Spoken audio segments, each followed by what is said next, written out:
Hi, it's day 47 out of the 90 days until the Dolby. And I have to share something with you. I don't even know which way I want to start it, but I'm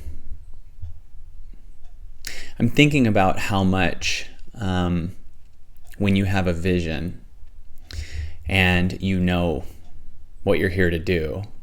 And by vision, I don't just mean you're sitting there picturing you making a bunch of money. You have this thing that's calling you and you have to do it. How much you have this thing that shows up in your body and your job is to lock onto it really tight. Because when you do, you become safe from all of the people that start to judge you. Because when you have a vision, a lot of people don't see the vision. They look at life based on how things have been done so far. So when you have this vision and you say, I'm going to do this thing, I'm going to step into this thing, whatever, everyone starts to pile on top of you. They say you're going crazy. They say you're going off the deep end. They don't know about the feeling that you're feeling. And when that happens, you get this amazing opportunity to hold on to the vision tighter and start doing things that the vision says.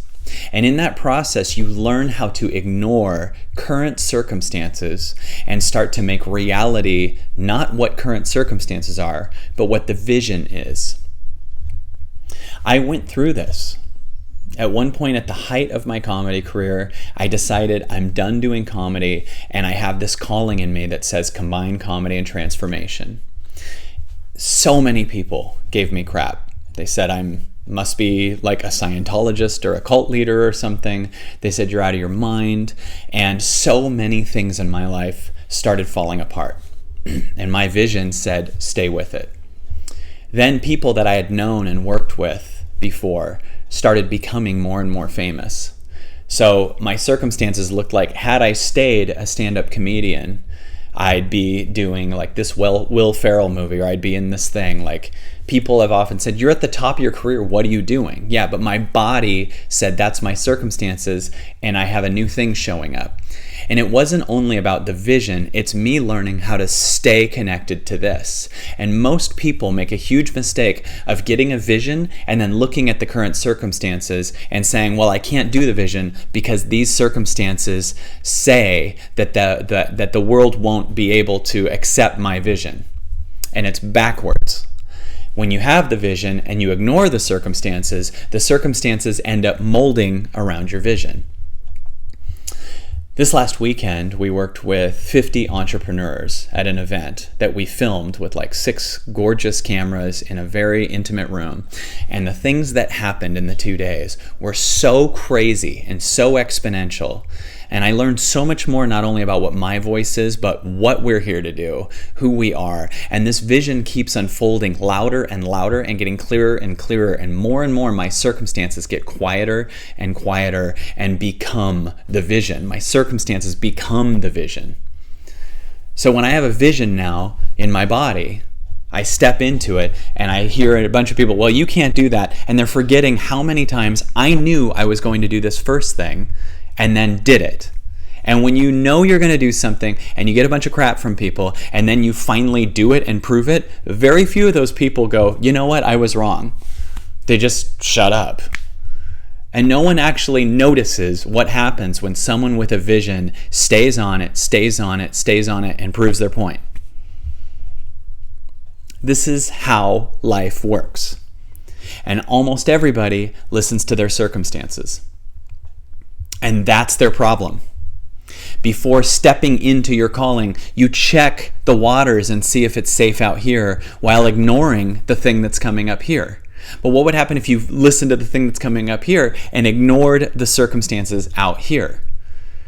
You become oblivious to how the world currently works and go, this feeling's showing up for a reason. And then you risk it all to see who you really are.